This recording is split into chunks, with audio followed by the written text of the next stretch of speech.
Hey guys, today we got our first siege of the season and also right after the balance patch, so we're gonna test a lot of balance patch unit today, starting off with my favorite one from the balance patch, Aya, the Wind Nobara. For the first round, we have many debuff over there. We have Kakano, we have the Dark Megumi, Dobu Roku. That's the first time I read this guy's name. And Savannah. So we're going to go in with my Leo. We're going to build a very tanky Aya. You can build her with 0 speed if you want to use her with Leo. I just build her with a generic tanky build. She get an attack bar with the passive, so you don't need to make her very fast. And we have a healer that can shield her at the same time so that her passive will not hurt her too much. Because even though she can be very fun, she lose health whenever she gain a turn with harmful effect. So that is a downside for this unit.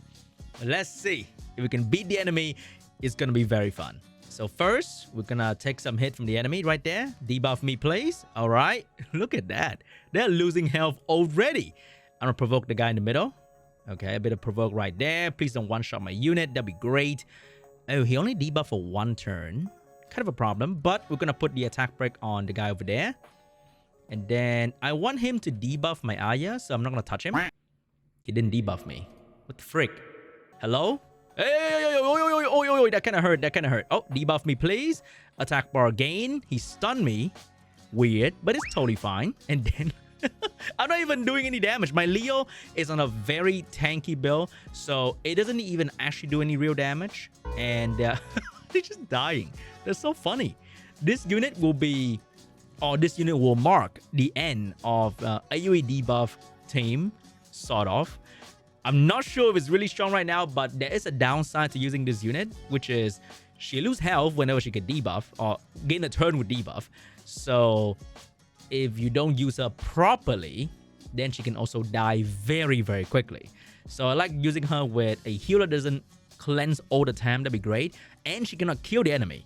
So she or your team will have to do the finishing move like this one.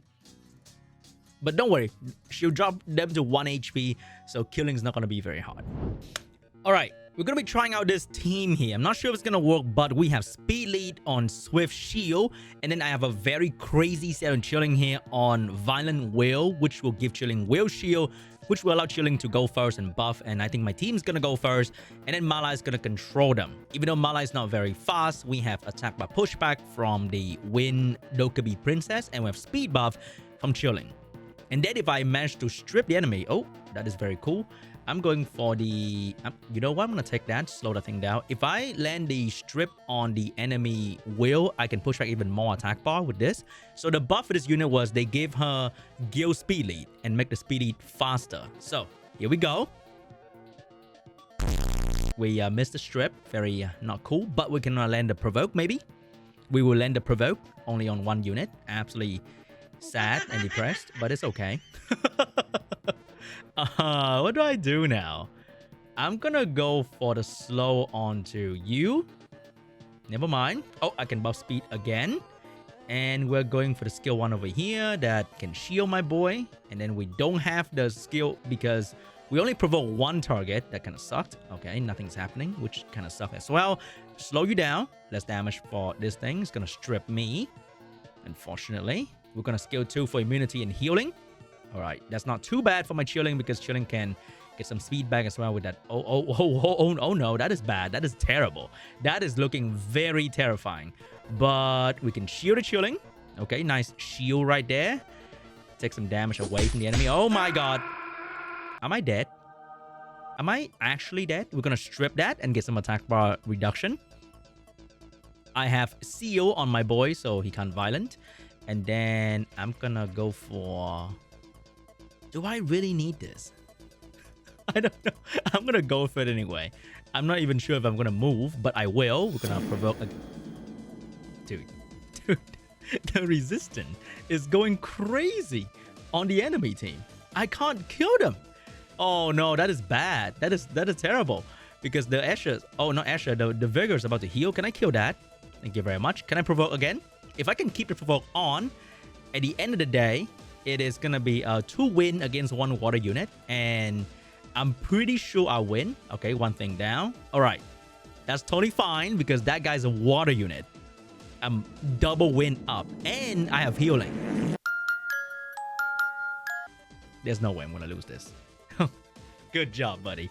Took a long ass time, but good job. All right, next up we got a Kinki defense. I'm gonna try to one-shot a Kinki with Yang, and if I cannot do that because of Draco, Kaki is gonna finish the job. And I'm not sure about these two, but I'm pretty sure we're gonna be okay. Without Kinki, that defense shouldn't be a problem. Oh, we have attack buff. Oh, Draco is on point today. So that thing's definitely gonna die. We don't actually need to go for the skill 2 first. So he's gonna do whatever he do right here. And then usually the light unit is gonna do the switcheroo. But then if there's no Kinki to follow up, then it's not exactly very scary. So we're gonna heal back. And we are going for the big AoE damage. Oh, very good damage over there. And a bit of damage over here. The water thing is very scary, but not when it's alone. So it's gonna die. It's gonna die again. Goodbye, buddy. Good try. I'm pretty sure if I don't get the attack buff, the Kaki will still finish off the Kinki anyway, because speed buff is the most important for Yang. Next up, we have a Kakano, Iris, and a Guillaume defense. Some pretty old school stuff here, but can be dangerous, can be scary. Let's see what we can do. I've never built this thing ever before in my life. I don't even have skill up. You kidding me? Oh, I do. Okay, it's not the worst. For this one, we'll be using the newly buffed Nisha. I've never built this unit before. I literally just built this thing 5 minutes ago. So this skill will now buff attack bar. It can also do a pseudo strip by reducing enemy wheel rune to 0. And then it will increase my team buff by 1 turn. So if you have speed buff, all that kind of stuff, then it's going to be great. And then there's a healing skill. And then the skill 1 is attack bar absorption. I cannot max scale this thing because I ran out of the 4-star unit. I had to use Devilmon, but I felt kind of bad. So I stopped. And then we're going to have higher needs to support with a slow. And then we have stun defense break from Emily. So the team is very complete because I have healing in the team, in the CC team, which is amazing. So we're going to do that. We're going to attack the enemy. I heard if you glance, you cannot achieve all the cool things except for the attack bar boost. So that kind of sucks, to be honest, that glancing affects the thing that she can do. Anyway, we're going to go for the stun onto, I think Kakano might be the scariest thing. We're going to take away Kakano attack bar. Stun the rest. Could not really stun all of them, but we can slow them now with the skill 2. And then we're going to defense break them. Amazing. Push back this thing attack bar a little bit. Push. Oh my god, Emily is going crazy. I built her for my siege defense, and I can also use her in this position. So the amazing thing about this unit is that she can strip and she can heal. So I took some damage. We can heal back a little bit right here. I will make the debuff last longer. And then we're going to try to absorb this guy attack bar. Boom, he's gone. And then the rest would die. Huh. Hey, not bad. Kind of good, actually. Maybe I should build for like anti-Heigang in RT. I'm not sure how good that is. But that is a separate video for a separate day. Alright, in the next round, I'll be trying out the Water Hacker, who can strip, increase cooldown time 1 enemy target, and push back all their attack bar by 25%. So it's like a budget LD5 Veronica, which is not a bad thing. Budget of Veronica is still a very good thing. And then we have more control with Robo, and then we have more control with my second Hyannis. And the Swift set that you're seeing right here is the same Swift I use on all my units that need the best Swift. So we're going to push back the attack bar of the Light Evo even, so that she will not cut in between, and we can control her, we can dot her, and I think we're going to be okay. But who do I increase cooldown time? I think it's going to be the Cleanse unit, Fire Bayak. So we're going to go and click the skill on the Fire Bayak to get the increased cooldown on him. We get the attack bar on the other unit. Now we're going to get more attack bar because they don't have any immunity. We're going to push back their attack bar and slow them. Did not get that thing, unfortunately. But we'll get a beautiful Despair Stun though. And now I will take more of their attack bar and then put the funny debuff on them, so that whatever I'm doing next will land and will increase the debuff duration, so the dot's gonna hurt even more. And we're gonna finish off this guy with skill 1. He's gonna die. We're going to put some damage over here so that she will die. And then we push back this guy attack bar. We take more of his attack bar. We increase his cooldown time so that his revive is gone.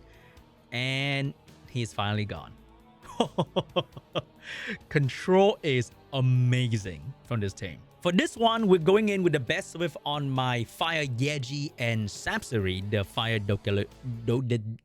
Dokkaebi Princess, because they give her attack bar boost for one target, and that target is going to be Miyang, who will be one-shotting the enemy Kakano with damage on fire in the artifact, and then my Suki is probably going to solo the other two unit just fine. If I want to go even safer, I think I want to change Suki to one of my Kinki on a high damage build, but I don't think we need to do that. I might regret though. I might regret. We're going to boost Miyang. We have attack buff, and then gonna go for the kill. Easily done. And now we wait. Oh my god, that kind of hurt. Okay, that kind of hurt a little bit. A little bit too much. Wait, where the hell is my buff? We're gonna defense break them. Very good. Got the defense break on. We're gonna heal, keep the buff on Miyang as well. Very good. Oh my god, the damage can be crazy from this enemy team. Gonna shield. We're gonna try to defense break. And then, oh, very nice. The AoE defense break is amazing. This girl is another very rare case that you have an attack buff and defense break in the same unit. Just not like Galleon that provide in the same skill, but in the same unit is still very, very good. So overall, very solid unit. And that tail wiggling animation at the end, that was beautiful. All right, next up, I'm not sure we can survive, but we do have a very juicy resistant lead with the Water Nezuko. We have Juno for all the dons from the enemy team, and we have a Fangyan because when I don't know what to do, we put in a Fangyan with enough resist whereby we have the resist leader and we end up with max resist, if it means anything. All right, we got a lot of revenges going on over here. 2 units that can revenge. We ate every single thing, but it's okay. We can return fire with this.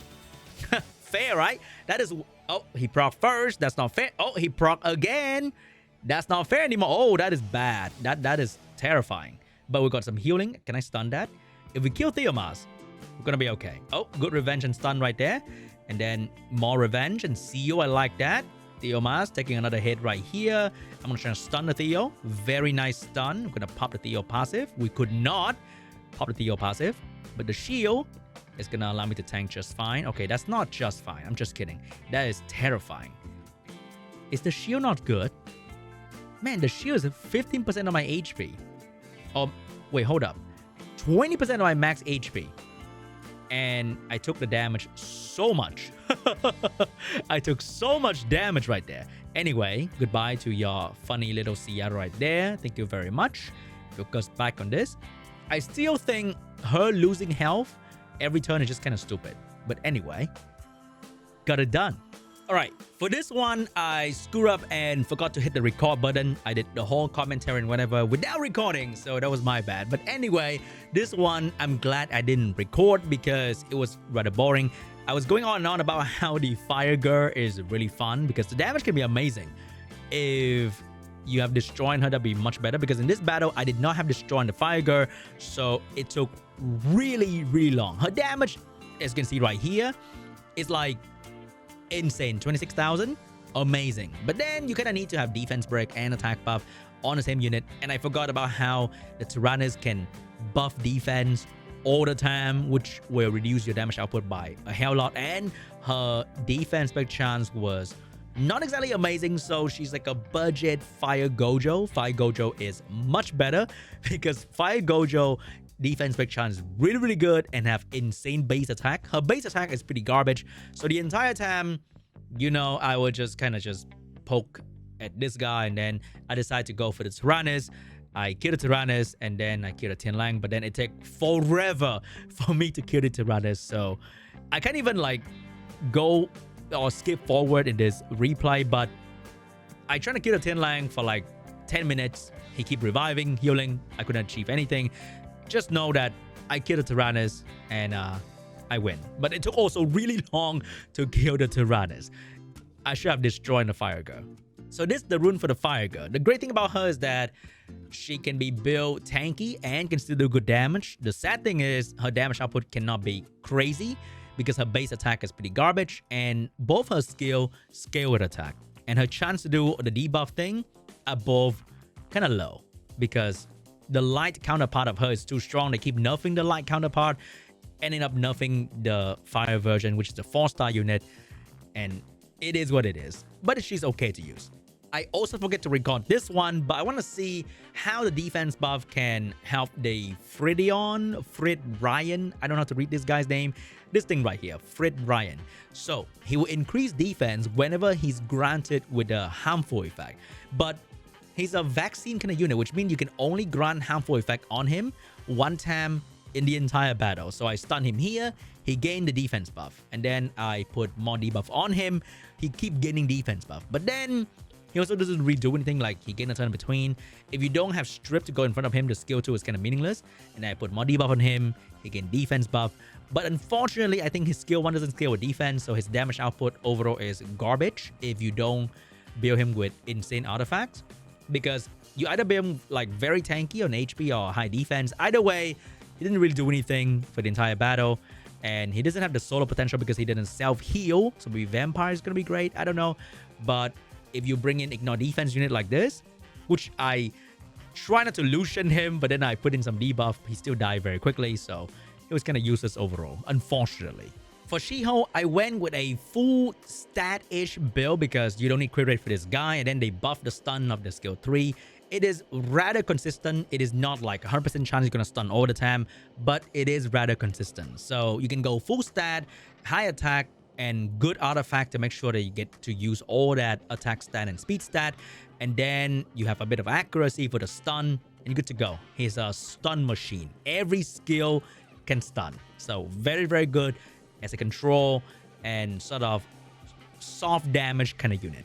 For the last attack, we're bringing back an old school team featuring Zhao for the defense break and also to tank the light unit. We have Tetra for the healing, and we have the Shaman to tank the enemy dark unit and do very good damage at the same time. And then, alright, seems like there's no trap going on. Here comes the defense break into nothing.